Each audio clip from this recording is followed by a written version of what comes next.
This is probably my very favorite question. And the biggest myth that I want to bust is it all ends up in the landfill anyway. So I'm the leader of program management in waste and recycling services for the City of Calgary. And what my team does is we oversee the residential blue, black, and green cart program. So the impacts, it's millions of dollars. Because of the time cost, the cost to dispose of all of that extra material, because it can't be recycled. Like, give us an idea of what happens from the time when the bins are picked up until what is the last point? Yeah, we had 4 significant fires last week. Last week? Last week. And they were all caused by something like this. And so while there are people that are still part of that sorting process and people that are checking the quality of the sorting that the machines are doing, it is a very, very high-tech process. And the amount of material that is going through that facility on any given day is just mind-blowing. We also do our gold cart tag. So if you are a superstar recycler and we happen to flip your lid and notice that, we'll leave a gold tag, and then you get to show off to all your neighbors about what a great recycler you are and make them envious. Hello, and welcome to another episode of the Neha Jog podcast. Today, I'm joined by Sharon Howland, who is the program leader with the City of Calgary's recycling program. Today, we are diving into everything recycling, from what actually goes into your blue bin to the common myths and mistakes that can cost the city millions each year. Sharon breaks down how small actions can make a big impact and what we all can do to recycle smarter and help Calgary stay clean and sustainable. So without any further ado, let's dive right in with Sharon. But before that, if you haven't yet subscribed to the channel, please do so as it really helps and motivates me. Now, back to the episode. Welcome to today's episode, Sharon. It is wonderful to have you, and I'm so looking forward to this episode.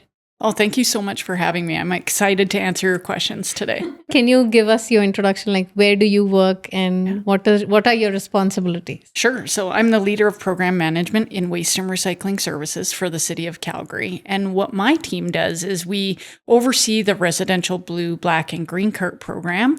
And we're really out there helping Calgarians reduce waste, recycle right, and make choices that, protect our environment and keep the programs affordable. Right. And because city takes so much efforts into these programs, I myself am, very diligent with recycling. But for others who give us an idea of what happens from the time when the bins are picked up until what is the last point? Yeah, absolutely. I mean, we want people to understand how recycling actually works because then you're more likely to care about it, right? So the city services the blue carts every week. So it's our trucks that empty your cart. And what happens is we take that material to the GFL Environmental Services material recovery facility that is just on the east side of Calgary, just on the other side of Stony Trail. Mm-hmm. We offload that material, and then the material is all sorted into various commodity categories. And by commodity category, I mean basically a category of material that can then be sold out onto the market so that it can be turned into something new. So cardboard is sorted into the category of cardboard. Plastics are going to be sorted into various categories of plastic. So then GFL, they market this material out to manufacturers that want to buy it and turn it into new products. A good example of another company that's going to buy materials from GFL is someone like Merlin Plastics, who happens to have a facility also here in Calgary. And they'll take those plastics, they're going to wash it, they're going to flake it up or pelletize it, and they're actually going to further sell it to, a company like Procter & Gamble that's making plastic containers for toothpaste, that sort of thing. Right. And there are so many other uses of plastics these days that have, innovation that is happening around plastic. But GFL Environmental is partnered with City's program. So, and these both are separate entities, basically. So, can you explain how the relationship works with GFL and City? So it's actually gotten a little more complicated this year. So April 1st this year, extended producer responsibility regulations came into effect here in Alberta. And what that means is there is an umbrella organization. They're called Circular Materials they are responsible for all residential recycling programs in the province of Alberta.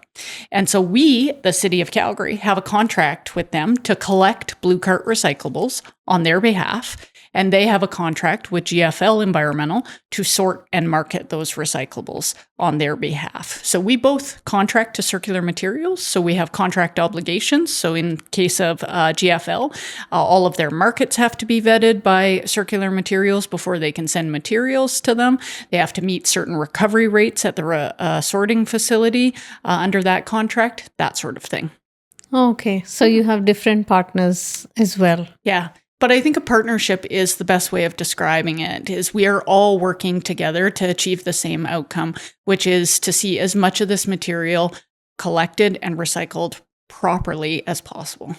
Totally. Yeah. And with that partnership, we always need residents' help as well. Absolutely. So this is like a bigger team. We're all in it together. Right. Yeah. Why is recycling such an important part, especially when it comes to sustainability within the city? Yeah. Recycling is huge. So we have very limited landfill space, and we have to conserve that landfill space. We have to think of it as an asset. So we have 3 landfills in Calgary. They have about a generation's worth of landfill space left in them.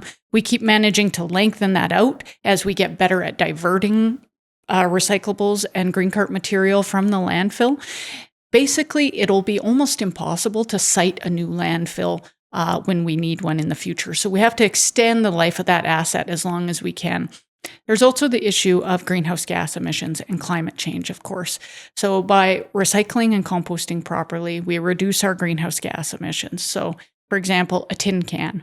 It takes 95% less energy to recycle a tin can than to make a new tin can from raw materials being mined, shipped, all of that stuff.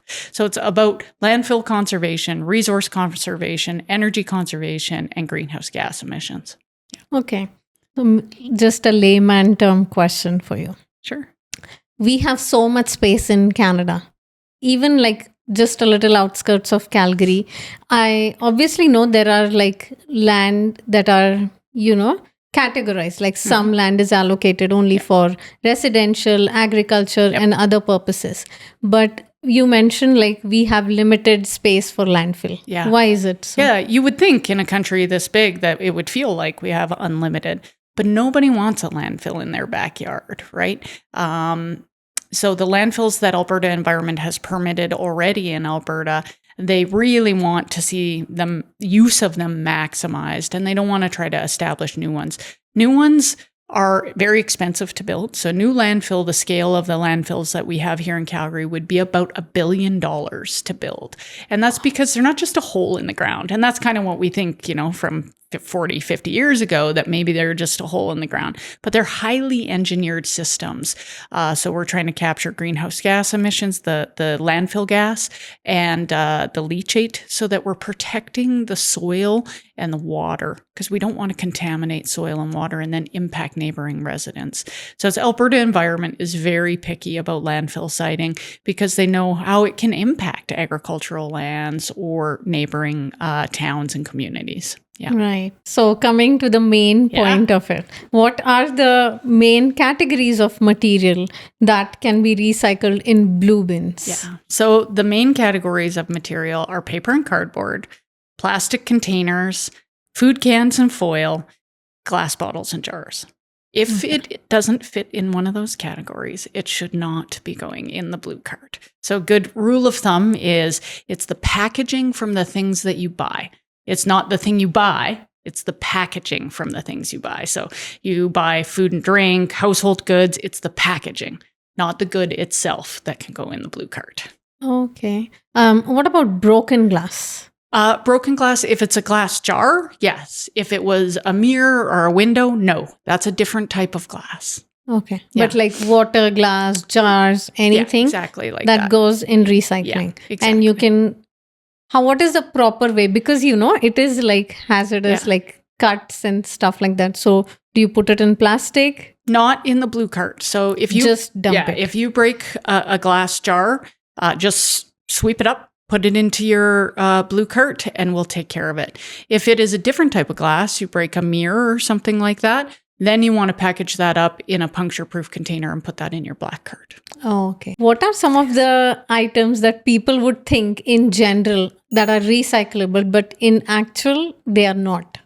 Yeah. So the big things that we see that people are confused by or find tricky are things that are made of plastic but are not a container. So our rule for the Blue Cart program is it has to be a plastic container. And by a plastic container, I mean this yogurt container or this clamshell container. That's what we mean. If it's a plastic item like this toy here, this is a plastic item. It is not recyclable. Now, we can only accept plastic packaging like containers. Oh, so this is recyclable. Absolutely. Yeah. Other things that people get a little confused about, scrap metal, right? You look at metal and you think, oh, that's valuable. Why would I put that in the landfill? And so maybe you have old cookie sheets or pots and pans or some shelving from your garage. And you think, oh, that must be recyclable. It's metal. It is recyclable, but it's not recyclable in the Blue Cart because the system used to sort those materials is intended for paper, cardboard, and packaging, not for items like that. Some other things are like chip bags, multi-material chip bags, or these pouches. They're not recyclable either yet in the Blue Cart program. Yeah. But if we have to recycle the metals or the pots and pans, where do we do that? Yeah, so you could do that through our scrap metal drop-off programs at our eco centers. So that's where mostly anything that can't go in the Blue Cart should come. Is kind of set a bin aside in your garage, a storage bin, and throw those items in there. So your scrap metal pots and pans, electronics, so anything with a cord or a battery in it, set it aside so that it can be recycled properly at our eco centers. One of the biggest issues that we have is batteries, cell phones, vapes, anything containing a battery, your old cordless toothbrush. That sort of thing. People think that these are recyclable because they think, oh, there must be something valuable in there. Yeah. And they're recyclable, just not in that Blue Cart program. And if they go in the Blue Carts, they cause problems at the facilities. Yeah. Oh, so it is extra work for you. It's not just extra work. In the case of something like this, which is a battery pack, right? So this is just like a charger for your cell phone or whatever you have, portable charger. This will cause a fire at the facility. So it'll get crushed in the back of the truck, or the loader at the sorting facility is going to run it over, and it's going to explode and it's going to cause a fire. And this is an expensive facility. Our friends and family are working there. And to see a building full of paper catch on fire, it's absolutely terrifying for the staff there. So it's so important to, have that separate bin in your garage that's for the eco center items. It's your electronics, your household hazardous waste like paint, chemicals, scrap metal, Christmas lights, all of that good stuff. We want you to just bring that, a couple times a year, come and visit us at a city eco center, and we'll take care of all that for you. How many centers do we have around the city? We have the 3 eco centers. They're located at the 3 City of Calgary waste management facilities. So the closest one down here is Shepherd, and then we have the East Calgary location and then the Spy Hill location as well. Okay. Yeah. Is there any incident that has happened, like fire related? Yeah, we had 4 significant fires last week. Last week? Last week. And they were all caused by something like this. And again, it can be these battery packs, or this is a vape. Vapes are super common. So it's made of metal, and maybe someone thinks, oh, it's very similar to a tin can, but it actually contains a lithium ion battery. And it'll cause a fire. So we had 4 last week, and they caused significant damage. They caused the facility to back right up. And that meant all week, even into this week, they're really struggling to stay on top of the amount of material coming in the front door because they just got so backed up by the damage and the evacuations over and over last week. Oh, and it must be costing city so much money. Yeah, time is money, right? Yeah. Equipment damage is money. And we call this contamination, when you put the wrong thing in the wrong cart. Yeah. And it causes safety challenges like this. It causes equipment downtime. And it all adds up to millions of dollars of impact each year. I hope everyone was safe and no one Everyone was safe last week. Yes, thankfully. Yeah. And because it is so susceptible to, such incidents, I'm sure there are so many safety trainings and drills that you've gone through. Absolutely. Yes. Yeah. Okay.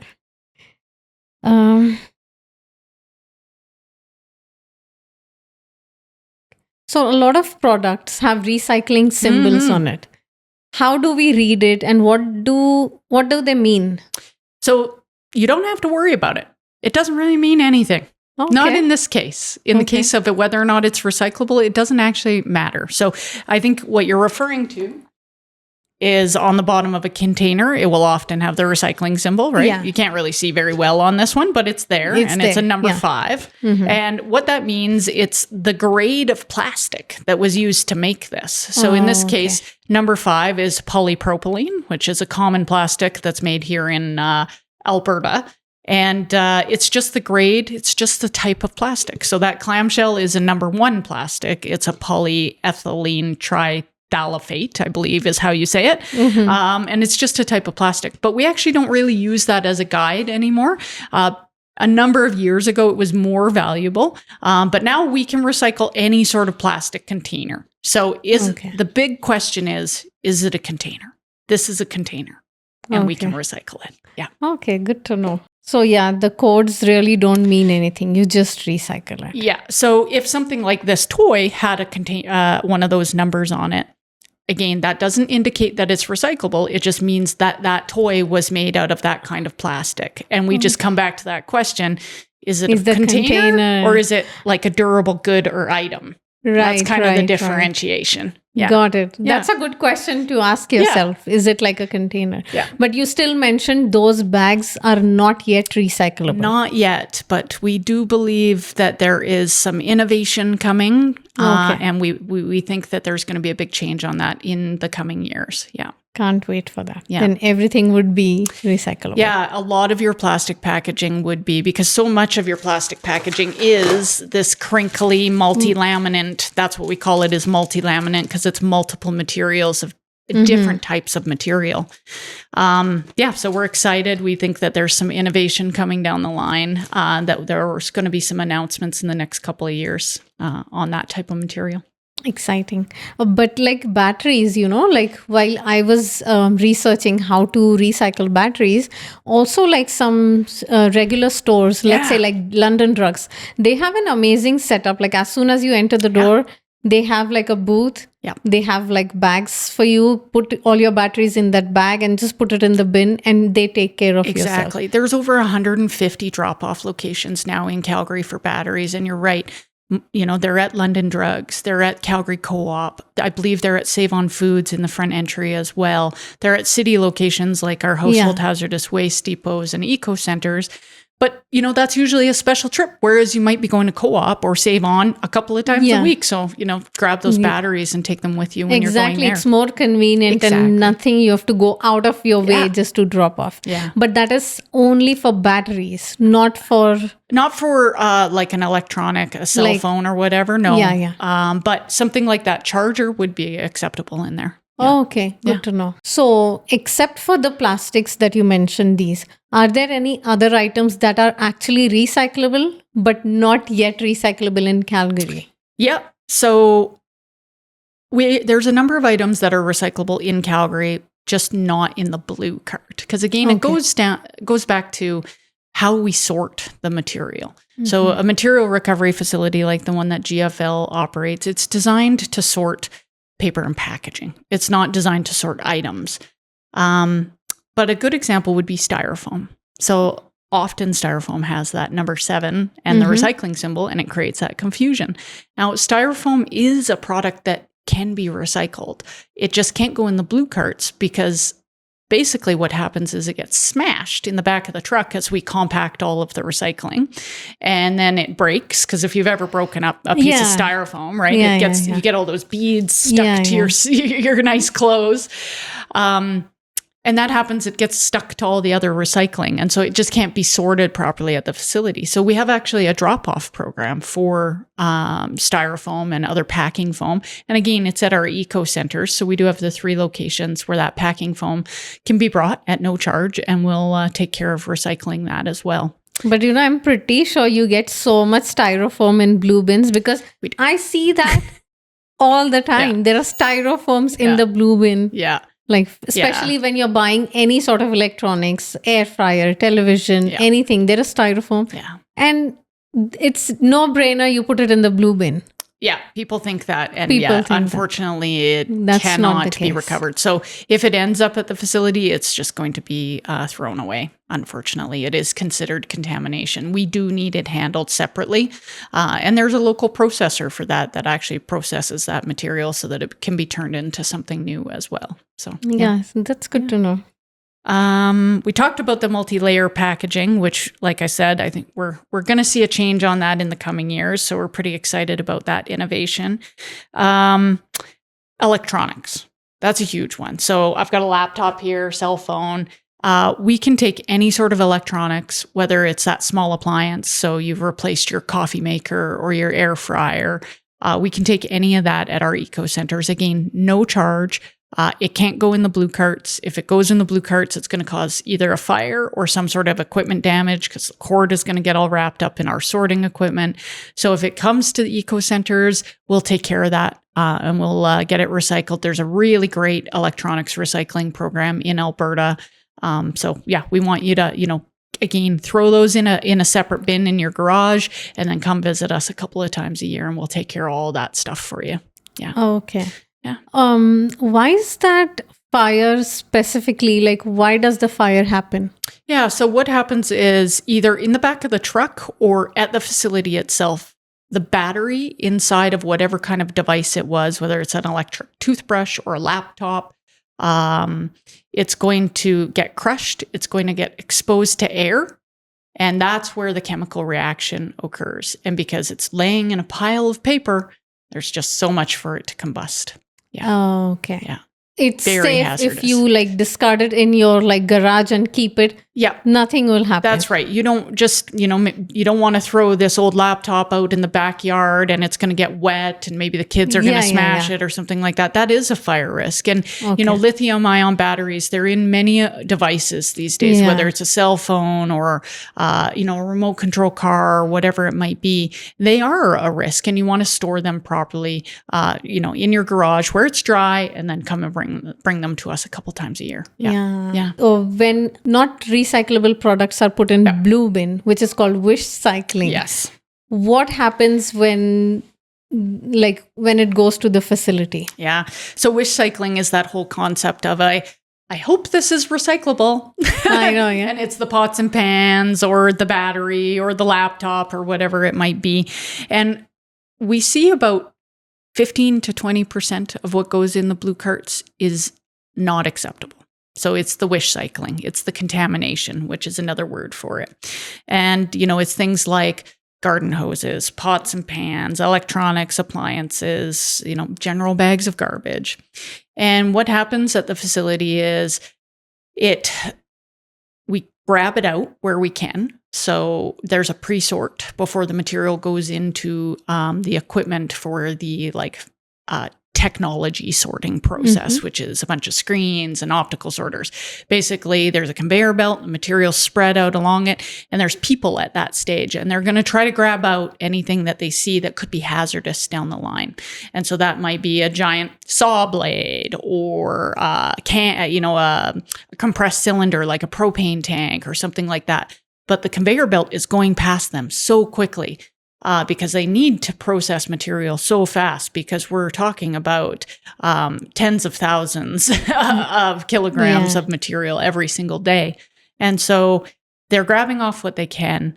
And then the material goes down further into the line for sorting through screens and optical sorters and that sort of thing. And eventually the contamination ends up something like this, super light, is going to end up sorted into the paper, because it behaves like paper. It doesn't behave like a container to the equipment. And this is going to result in the mixed paper that was nicely sorted being contaminated with lots of plastic bags, like chip bags, that sort of thing. And then when they go to sell that material on the market, it's going to either get rejected because it has too much stuff like this in it, or it is going to be downgraded. So maybe they would have gotten this, nice high price for it if it had been really clean. And now they're going to get next to nothing for it because it has too much of this and it's going to need sorted again down the line. So that's kind of the impacts of contamination. Bigger things like garden hoses, that can shut the whole facility down.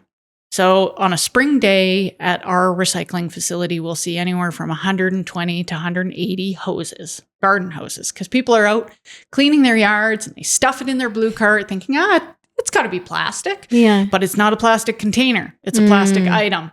And it might be rubber as well. Yeah. And it really should go in your black cart as garbage because the whole facility, the whole sorting facility is based on conveyor belts. It looks like a Dr. Seuss book. There's just conveyor belts all over the place and conveyor belts are spinning. So something long and dangly like a garden hose or an electrical cord is going to get all tangled up in that equipment and it's going to shut down the whole place and they're going to spend hours untangling it and it's going to impact their ability to process the material. Yeah. Good to know. Yeah. The impacts are significant. Yeah. When I'm visualizing it, it totally makes sense. Yeah. It could get, stuck in the conveyor and. Yeah. And that's the same for like things like scrap metal. You might think that saw blade, it's just like a tin can, it's steel. But what ends up happening is it might puncture the conveyor belt. And there they have to spend, tens of thousands of dollars to put a new piece of conveyor belt in. In the meantime, they have to shut down the line. Everybody's got to go on an extended break. Yeah. So the impacts are quite significant. What is your, let's say, budget to, for all these things, the mishaps that are happening due to wrong recycling? So the impacts, it's millions of dollars. Because of the time cost, the cost to dispose of all of that extra material, because it can't be recycled, right? It's not the right material. So it's millions of dollars a year, upwards of over 2 million is the impact. Wow, that's a lot. Yeah. But again, these numbers are good to know. Yeah, so, absolutely. Because it's taxpayers' money. Exactly. You are paying for recycling when you purchase goods. And so that, it all comes back to you. And you have the decision as the user of the blue cart to cut down on that contamination as well. Right. Yeah. But just out of curiosity, like wishful cycling, how it happens for blue cart, what happens if people throw recyclable items in the black bin? Yeah. As you mentioned, we have limited space. Yep. It fills use it, thoughtfully. Yeah. It fills up our landfills. That's exactly what happens. It's a waste of resources. It's a waste of the landfill as a resource, and it's a waste of this recyclable item that could have been turned into something new. And all the energy and water and time and effort that went into producing that, it could have been recycled and turned into a new product instead, but now it's just wasted for eternity, right? Right. Yeah. And there is no sorting or nothing happening with black carts. No, once the black cart goes to the landfill, everything's just dumped into the landfill. We cover it up and it's there for eternity. Yeah. Okay. There's no sorting. There's no sorting. There's no recovering that material. Yeah. Okay. Yeah. That's good question. Good to know. Yeah. So how does contamination affects the whole recycling process? Yeah, so it affects the process from a safety perspective, as we've talked about, from an efficiency perspective, equipment breakdowns, downtime, that sort of thing, and a material quality perspective. And that's really, whether or not they're able to market that material so that it can be turned into new things. So it really is a threefold impact on the system.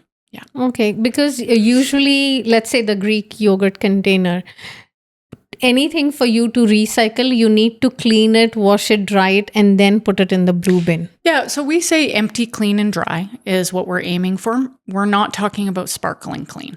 Yeah. So give it a quick rinse. We don't want you to waste a ton of water. Water is an important resource, very valuable as well. So if you're doing some dishes, maybe use a bit of the dishwater to give containers a quick rinse. You can also use, a piece of napkin from dinner or paper towel and just wipe out the contents of the container.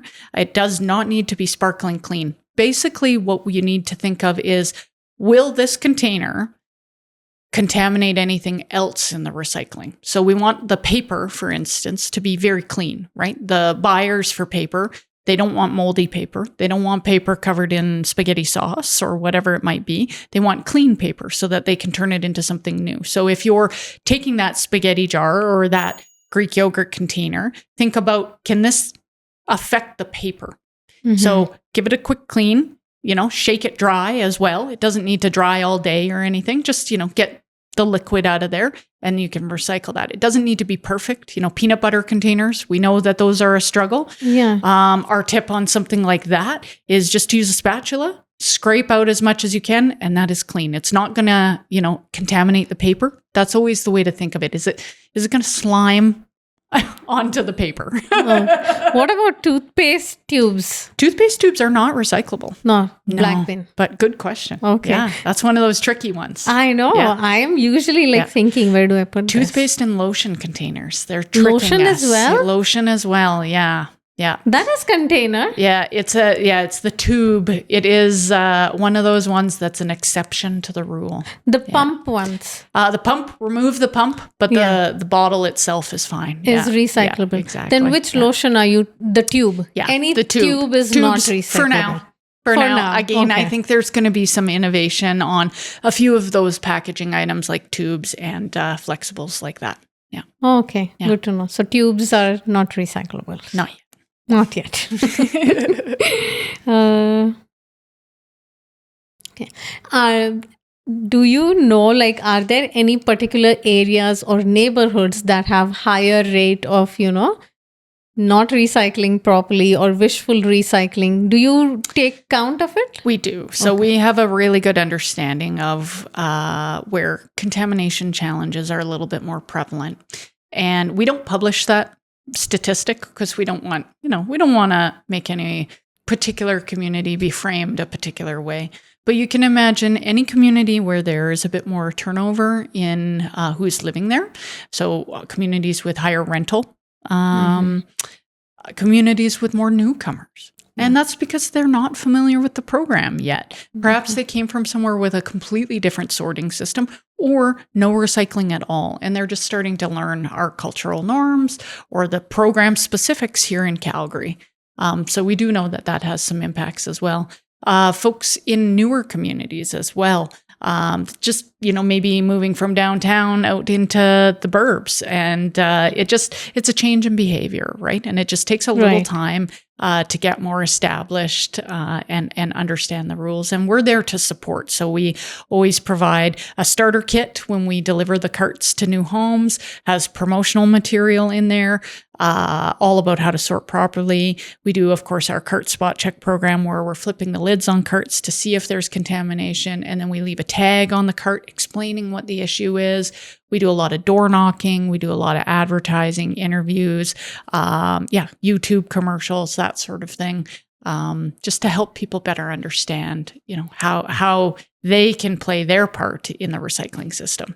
Right. Yeah. But, I understand because I have been here for a decade and I have these questions as well. Yeah. So I'm still learning. Yeah. But also, do you think flipping the carts by city and actually looking and tagging it, and there is a fine after 3 attempts, do you think that will make a huge difference? Because people who have gotten these kind of warnings, they become diligent after that because they're like, I don't want to pay that fine, so I better do things correctly. Yeah. Do you think you should do that more often? Yeah, the cart spot check program is very effective. It does help people understand right there at the cart what the issue is, because we identify it, we mark it on the tag. We actually often pull the material out and put it in a bag and hang it from your cart so that you can see what the actual issue is. We'll often send a letter as well, maybe with a picture of the issue and an information package. That whole process does definitely cut down on contamination, because then it's not just general information. It's information specific to what you did with your cart, with the specific items in your household. And it does make a big difference. Right now, our cart spot check program is quite robust. We flip the lids on 200,000 carts every year. Wow. And we also do a bit of that with our drivers and our foremen as well. So it's a little bit more than that. But yeah, it's very effective to communicate right at the carts. And we learned that not only by running the cart spot check program, but we did a whole bunch of best practices research before we launched that program to understand, would this work? And it really is part of the best practices North America wide. Yeah. Yeah, because, like the more you invest in these programs, the lesser we'll have to spend. Exactly. And the safety issues. Yes. Yeah. After that. Exactly. That will be so much effective. Yeah. Yeah, we would much rather spend a couple of $100,000 maybe on upfront education, like the cart spot check program, than millions of dollars on the back end dealing with disposing of contamination, downtime, fires, that sort of thing. Yeah. And word of mouth is really very effective, because if it happens to you, you are making sure all your friends know this happened to me. You make sure you don't do that. Yeah. Sort of. So, a one ticket is going to educate at least 10 others. Absolutely. And we also, it's not just tickets, we also do our gold cart tag. So if you are a superstar recycler and we happen to flip your lid and notice that, we'll leave a gold tag, and then you get to show off to all your neighbors about what a great recycler you are and make them envious. And then they want a gold cart tag as well, and they improve their recycling habits. So now I want the gold now tag. I I will be trying to be more diligent of how I recycle. Nice. I'm very competitive that way. Well, gold cart tags. Yes.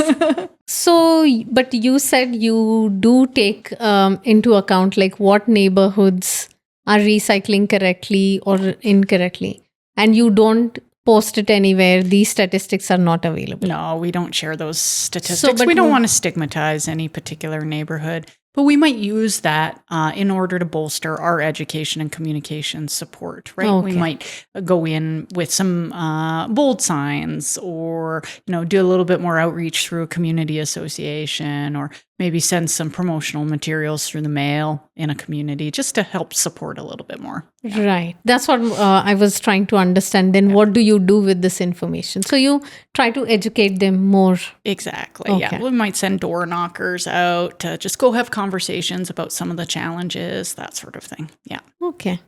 What are some of the common myths that you want to bust? This is probably my very favorite question. And the biggest myth that I want to bust is it all ends up in the landfill anyway. Because it doesn't. We would not go to all that effort of asking you to sort your materials, providing you with a special cart, bringing a special truck to pick it up, take it to a special facility that employs, 50 plus employees to sort it all, just to send it to the landfill. No, that material gets recycled. So it really is over 80% of what goes in the blue carts will be recycled into something new. We wish it was higher, but 20% of what is being put in the blue carts doesn't belong in the blue carts. So that's what doesn't get recycled. If it is a recyclable material that is accepted in the blue cart program, it is going to get recycled. So that's probably the big myth buster that I would like to break. Yeah. Okay. And in that 20%, there must be other contaminations and other things as well. Yeah, that's your bagged garbage. So sometimes someone will put a bag of garbage in a blue cart, garden hoses, the pots and pans, the electronics, that sort of thing, this type of packaging that is not yet recyclable, toys, clothing. We do get more clothing than ever before. And that's one of those confusing ones, because clothing can be donated. And if it can't be resold, it can be recycled. But again, not through the Blue Cart program. That's got to go to, a charity drop-off location or a Goodwill, that sort of place. Yeah. Okay. Yeah. So goodwill and charity program are fine. That are clothes that, are still good and somebody could use it. But what about the clothes that are like nobody can use it, like torn bed sheets? Yep, same thing. They actually want that material because Goodwill, for example, which is a phenomenal organization here in Calgary, and they actually offer our textiles recycling program at our eco centers, is they actually sort all of the clothing and they grade it. Can this be resold? Can this go to rags? Or does it need to go to some sort of textiles recycling? And so they'll figure out what to do with the soiled or damaged clothing. And by soiled, I mean stained, not dirty. I mean like it's stained. Right. It's not going to be resold. So they'll sort it and they'll grade it, and then they'll be able to determine where it should go in the system. And, there is a certain percentage that goes to textiles recycling. Yeah. Okay. So Goodwill is the answer. Exactly. Yeah. Okay. What about, are there some people who bag their recycling and put it in the recycling? Does that affect? It does affect it because our system is actually designed on the recycling being loose. So a lot of folks come from other communities that have blue bag programs where you just put a blue bag out on a curb and it gets picked up and it goes through a different process that breaks that bag open. We don't have a bag breaker system here in Calgary. They're very expensive and inefficient. So it's important that your recyclables are loose inside of your blue cart. So don't use blue bags. We know it's convenient in the house, but just, use some sort of tote instead and then just dump those recyclables into your blue cart loose. Yeah. Okay. Are black plastics a problem in like Calgary's recycling? Yes and no. Okay. So in the past, the technology wasn't really there to identify black plastics sorting properly. So a black plastic container. So think about you buy a rotisserie chicken at Co-op and it has the clear plastic clamshell on top and then a black plastic bottom. It's just the packaging design. At the recycling facility where this is all sorted, all of the conveyor belts are black. So if you put a black container on a black conveyor belt and ask a robot eye to identify it, it can't see it because it's black on black. But the technology has improved so much that it actually can now see the shape of the container regardless of the fact that it's black on black. So the technology has improved. There's also been a recognition by the industry that, if black plastic is so hard to recycle, maybe we shouldn't use it in our packaging. Yeah. And that's what we really want to see is producers recognizing that, this can't be recycled. So let's make our packaging out of something that can be recycled instead. Right. So there's actually way less black plastic out there than ever before. There's barely any. And that's why you and I were trying to think of ideas of examples with black plastic. There's not very many left. Because even like all the chicken or fish and everything that you get in the fridge these days is white. Yeah, often white or even now more clear, like this clamshell. Yeah. Plastic trays, exactly. Plastic trays, yeah. Okay. What are some of the insights about recycling that most Calgarians wouldn't know? Probably the greatest insight that most Calgarians don't know is that most of the material, once it's sorted, it actually stays in Canada and North America. Yeah. Mind-blowing, right? Yeah. So 10 years ago, even 5 years ago, that was not the case. You'd hear about shipping containers full of plastics over in South Asian communities, and recycling had a really bad reputation. And that's changed a lot. It's not perfect yet. There are still some materials that go to other countries internationally. Plastic films are a big one that still go to markets internationally. But most materials, cardboard, glass, metals, they're staying right here in Western Canada, in the Northwest US. And Canada, which is just incredible. So that's a big change from where we were, 5-10 years ago. And it's something that the industry is working towards even more. Because you can imagine, it is not easy to ship plastics or paper overseas. It takes container shiploads of material. It's the greenhouse gas emissions associated with the transportation. really what we want to do is use as much of this resource locally as possible to turn it into new products and packaging right here in Canada and North America. Yeah, like recently I was watching a documentary over Netflix about the exact same thing. Maybe that was about America because mostly the documentaries are made there. That how all the waste, they just ship it to other underdeveloped countries and they have to, take the burden and do the heavy lifting. It becomes their problem. Exactly. Yeah, exactly. Yeah, and it's not fair.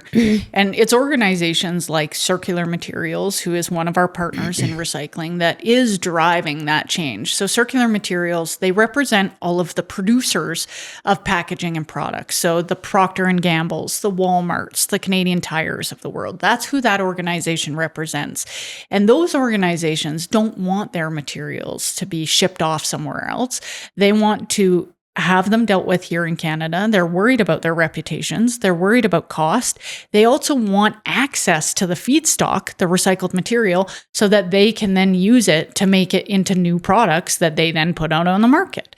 So yeah, it's really been a significant change with the introduction of extended producer responsibility over the past few years. Yeah, amazing how technology and things are evolving and we are moving to a more sustainable practices. Yeah. And that's the other really cool thing about recycling that a lot of people don't know is how high tech it is. And the GFL sorting facility opened in spring of 2024. So it's only just over a year old. It is high tech. It's the latest and greatest technology. They have an AI robot that is just set on picking milk jugs. The optical sorters are the highest quality sorters that have been, introduced into these types of facilities yet. So while there are people that are still part of that sorting process and people that are checking the quality of the sorting that the machines are doing, it is a very, very high tech process, and the amount of material that is going through that facility on any given day is just mind-blowing. So it's basically 100,000 square foot storage area for loose recycling, and it is filled every single day and emptied every single day. So it's absolutely astounding how much material goes through this facility. Yeah, I know. I think I saw one of the news articles and I also saw a video of GFLs. They have robotic arms and it is sorting like lightning speed. Yeah. I think it has like the information is fed into it, what you have to recycle, and just picks and throws. Yeah, so, exactly. Yeah. The robots are set to, okay, I am looking for tubs like that yogurt container. And that's what that piece of equipment just focuses on. Yeah. It's really neat. Yeah, I know. Yeah. So this is one of the good news, and I'm so proud of that Alberta is ranked number 1 in beverage container return rates. Yeah. So what's driving that success? The beverage container program in Alberta is amazing. And it's been around since the early 70s. It is the oldest, I believe, deposit return beverage container program in the world. Wow. Not just Canada, not just North America, in the world. It's an incredible model. It's convenient, it's well run, and it gives people a direct financial incentive to return their containers. So that's the big thing, right? You set them aside, you put a different container out in the garage, you keep, the beer bottles, the wine bottles, the pop bottles, the juice boxes, the milk boxes, you keep them all separate. And maybe it's because you want the $20 a month or whatever it is, or it's your kid's chore and that's part of their allowance, or maybe you like donating to charities. You like to keep them for the kids in the neighborhood that are doing the hockey, drive, that sort of thing. But there's so much widespread public support for the beverage container program. It is incredibly successful, and it really is a model for everywhere else in the world. Yeah. Yeah. And so much more, it also helps keep the city clean. Yes. Because I've seen so many homeless people picking up the beverage containers. So there are these so many factors related to just this one program. Yeah, even community cleanliness. If you ever go just over the Montana border, you'll notice they do not have a beverage container program. And, the ditches, the roadsides, they're full of beverage containers because we are consuming a lot of pop and juice and that sort of thing throughout the day. And, you got to be able to be incentivized to recycle that properly. And the beverage container program here does that. Yeah. Yeah. Even if you go to any parks or during summer times, there might be other mess lying around, but beverage containers are already all cleaned up. Exactly. If people haven't done it themselves by putting them in the beverage container bins, like you say, other people that want that 10 cents per bottle, they're going to take care of it and take advantage. Yeah. So there is only this financial aspect to it that drives that success. That's the big driver. Yes. Yeah. What else is there that we can learn from this beverage recycling program?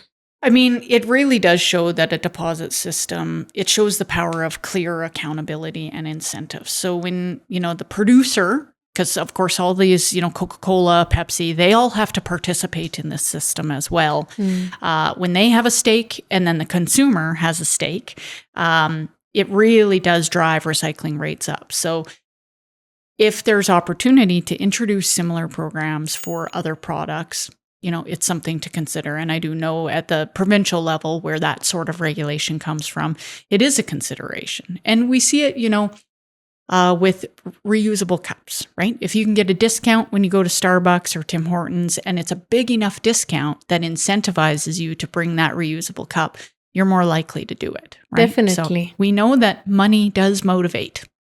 Always, especially in this today's day and age. Right? Totally. And that's what I was thinking. Maybe for batteries, we should do something similar. Possibly. Because that's a safety concern. It is. And I think, they've taken great strides recently with the battery drop-off programs. It's been, I think this year alone, an increase in 50 locations to drop batteries off. Mm-hmm. So the organization that now organizes that, they're called Calder Recycle. They are heavily invested in making a change there and making it as convenient as possible to get people to bring them back. Yeah. Definitely. Mm-hmm. Also, just as a total layman, in layman terms, I mean, how about we should have, to make recycling simpler, an app or something that you just picture, where do I put this? And it just tells you, put it in the blue bin, take it here, take it there. There are some AI apps that have been on developing to do that. So there was a really neat technology event earlier this year with some students from U of C that were working on that. They're not the only ones. If you go to the Calgary airport, they actually have some Oscar AI units. Mm-hmm. So the next time you're headed out on vacation, wander around and look for one. And you walk up to it and you show the camera what you have, and it tells you which of the bins to sort it into. So the technology exists. It doesn't exist well enough at the consumer level yet. So what we have, and what I should have been mentioning throughout this podcast, is calgary.ca/whatgoeswhere, which you can access on the web, or if you download our Garbage Day app, which is called My Garbage Day app. The link is right in there, and you can just put in yogurt or chip bag, and it'll tell you which of the bins to put it into. So it doesn't have that photo scan option yet. Okay. Hopefully, with the rate of technology, you would hope that eventually that might happen. But in the meantime, our What Goes Where tool is incredible. It has hundreds of materials listed in it. And if you can't find your specific material, like Lay's chip bag, just put chip bag and you'll probably be able to find what you're looking for. Find a more common term for it. Exactly. Okay. Yeah. So that's our What Goes Where tool at calgary.ca. Okay. Yeah. I have maybe tried that, but I look for very niche products, maybe pots and pans or something out of the blue. Yeah. And try to think of the bigger category that it fits in is usually the best way to do it if you can't find it right away. Yeah. But it would be so exciting to have something where I just show it. Where does this go? Yeah. And also the deposit for batteries and electronics. That would be good. Mm-hmm. Yeah. You are the program leader, so I'm just giving you ideas. No, and I'll lobby the right people. But apart from this, what other new technologies are you implementing or we'll see in the future? So the city isn't implementing anything in particular. Like we described a little bit there with the what goes where tool improvements and kind of monitoring what other tools might be under development. GFL itself, their sorting facility is a huge leap forward compared to the facility we were using before that. Like I said, it's equipped with AI-powered robotic sorters and other really advanced technologies that improve the accuracy of the sorting and also, reduce worker injury as well. The city, we're preparing for the changes that we are anticipating that will result in an expanded recycling list. So we do expect some announcements in 2026 from Circular Materials around some of the packaging materials that are currently not acceptable in the blue cart. So we're pretty excited there. And that's a direct result of this change to Alberta's, this umbrella model of a single organization responsible for extended producer responsibility system. So, yeah. So stay tuned for some announcements in 2026 around acceptable materials. Good to know. Yeah. Also, how do you work with businesses to reduce waste or recycling? Yeah. So if you're speaking about like Calgary businesses, how do they manage their actual waste? So for them, we support them by providing waste reduction education, and we also have our waste bylaw. And our waste bylaw states that all businesses and multifamily properties in Calgary must have on-site recycling and food and organics diversion in place. So we work with them to make sure that they have the containers set up, that they have the proper signage, that they're educating their staff, and that they're educating residents if it's a multifamily building. And so if we get a report that, a business does not have a recycling program in place, we'll connect with them first. We won't just send a bylaw officer out and level a fine. We'll work with them to understand what's going on. Why don't they have a recycling program? Did they not know that they were supposed to? Maybe they're just switching service providers, that sort of thing. And we'll help make sure that they have that sorting process on the back end. Now, a lot of people get confused and they think that, if you're supposed to have recycling and compost at a business, it should be up front as well, where the customers can see it. So think about going to McDonald's, right? Well, every McDonald's franchise in Calgary has composting and recycling on the back end, which is where they generate most of their waste out of the kitchen operations, right? But when you are consuming your food in the front of the restaurant at McDonald's, we don't have a requirement right now that you have to have recycling and compost bins to sort into. And that's because that kind of fast food environment, very complicated packaging, really high contamination rates. And so we just continue to work with restaurants and encouraging them to go to models that include more reusables and more recyclable packaging. Okay. But, when you even mentioned on the airports, in the offices, the recycling bin they have, let's say there are usually 3 recyclables, paper, and organic. It gets so confusing. It's not very clear. Yeah, sometimes the signage is not great. And if you ever notice that, we do have really good signage templates on our calgary.ca web pages for businesses that they can just print off and improve the signage. Because really what's going in that recycling bin should be exactly the same as what's going in your recycling bin at home. And same with the compost for the most part. Yeah. So it would be easier if they said blue bin, green bin. Exactly. And that's something we encourage as best practices like that. If every garbage container in the whole city was black, if every recycling container was blue and every compost container green, and they all had the same signage, it would make it so much easier for everyone. Easier. And then you would know what goes where, whether you're at home or your work or out at play, right? Exactly. Yeah. So what role does public education play in cities' recycling program? Oh, it's huge. Absolutely huge. Yeah, it's a big part of it. The system only works if everyone knows what goes where. Right? So we run our recycle and compost right programs, our right bin to win campaigns. We do our cart spot checking and tagging. Our education team, they're out at public events and trade shows. we're meeting with newcomers as they move to Calgary, and they're involved in newcomer organizations, teaching folks how recycling works. So it's absolutely critical that we get out there, we get the message out there on how to sort properly and use that 3-bin system. Yeah. Okay. And what is one change that every Calgarian could make this week after watching this episode that could make recycling better? Yeah. I'm going to give you 2. Okay. But they're short. For sure. The first one is take 10 extra seconds before you toss something in and just check what goes where. So calgary.ca/what goes where, and determine, is that actually recyclable? Okay. So just do a quick check. And the second thing is think that empty, clean, and dry mantra, right? So just take a few seconds, give something a swish in the sink, get the debris off of there, and recycle it. And that just protects the recycling system. Yeah. Small steps, they make a huge difference. Drive down that contamination rate, reduce costs, make sure your recycling actually gets recycled. Yeah. Most of the people would, have that sort of hesitation that, oh, it's wasting so much water. Why do I even have to clean it? Yeah. But as you previously mentioned, one swap of paper towel or just... Doesn't need to be perfect. Perfect. Yeah. What we're trying to do is protect the other recyclables, right? So if it's going to goop onto the other recyclables, that's not clean enough. Okay. Yeah. Looking ahead, what is your vision with Calgary Waste for the next 5 years? Yeah. Well, Calgarians have made enormous progress. The Blue Cart program is celebrating its 18th year. The Green Cart program, its 7th year.